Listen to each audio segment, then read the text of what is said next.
Have you ever felt like you're screaming inside, but no one hears you? Like the world keeps spinning, but you're stuck, frozen between who you were and who you know you could become.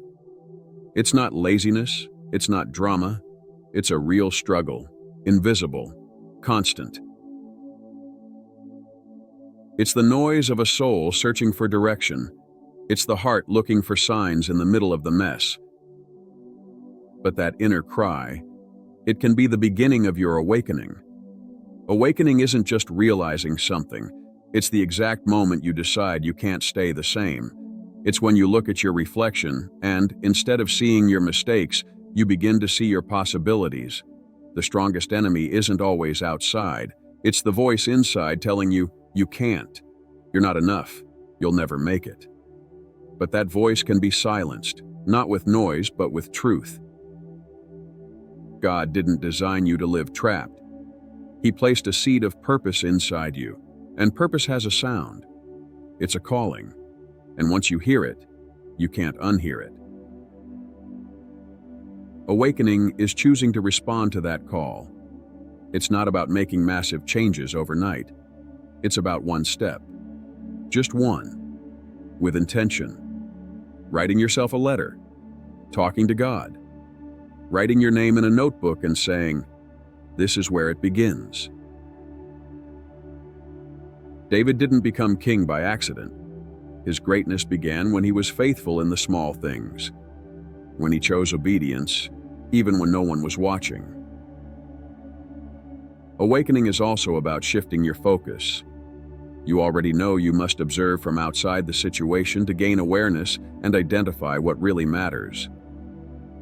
Now it's time to ask yourself, if someone mocks you at school, who started the attack? Have you noticed how that person relates to their parents? Could it be that you have something they don't? Maybe you're more loving, more gifted, and that unsettles them.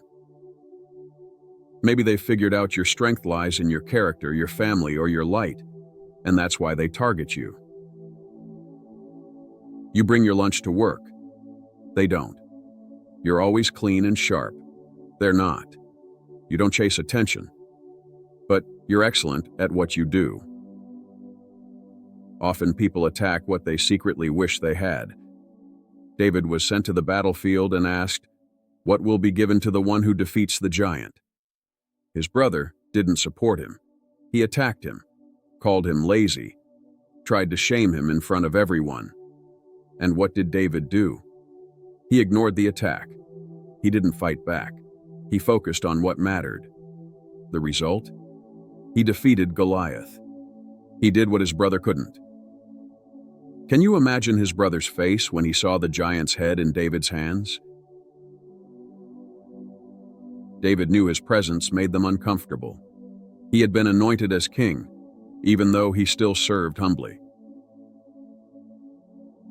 When Saul was named king, some people said, "Who is this man to rule over us?" Saul didn't argue. He didn't waste time defending himself. He focused on leading. The result? After winning the battle, those same critics said, "Where are the ones who doubted Saul?" If David had stayed behind to argue, he wouldn't have won.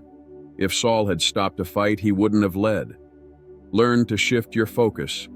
Don't waste energy on those who only want to provoke you. The next time you face something similar, at school, at work, in business, or anywhere, remember this: no one attacks a tree without fruit.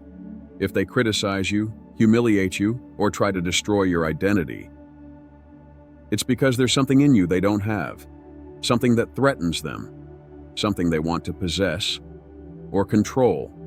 But you are not alone.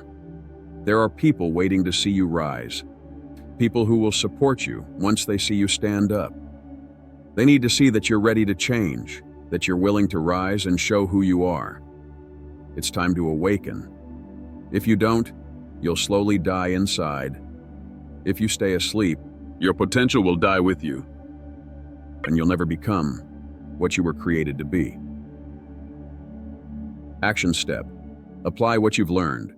1. Think of a moment when someone attacked you out of envy or insecurity. 2. Instead of reacting emotionally, use David's or Saul's strategy. 3. Identify the real reason behind the attack. What insecurity does that person carry? What about you bothers them? 4. Write how you can turn that situation into an opportunity. The time is now. For the kingdom.